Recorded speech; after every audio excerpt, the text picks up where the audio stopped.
Hello and welcome to my next module on Microsoft Excel 2016. And in this module, we're going to be working with multiple worksheets and workbooks through something called consolidation. So typically in organization, they're going to want to store data unique to various areas, departments, locations, or regions. So for example, if you enter each department's data on a different worksheet in a single workbook, you can use these sheet tabs down here in order to move from worksheet to worksheet or department to department. Like for example, if Chase Bank, for example, Chase Bank doesn't have one branch, they have multiple branches, and they can basically put their financial data on multiple sheets down here, different sheet tabs. But to facilitate the summarization, we might also want a sheet that summarizes all that data and then use formulas and functions that reference cells in other worksheets. So this is all through something called consolidation.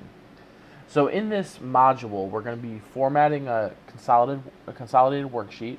We're going to fill using a linear series. We're going to use date, time, and rounding functions.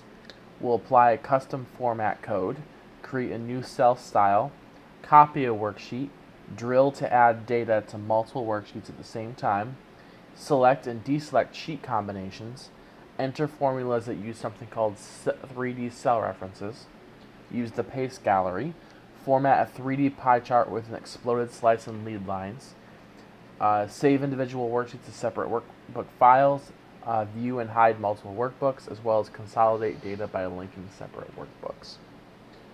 So we're going to be dealing with consolidated expenses worksheet.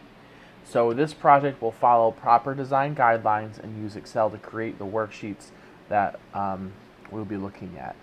Specifically, we're going to be working with 12-tone concert venues with 3 different theaters, Truman House, Durat Theater, and Stage Xanadu.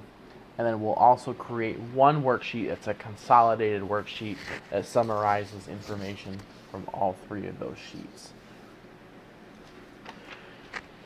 So in these next videos, we will go ahead and get started on the consolidated worksheet.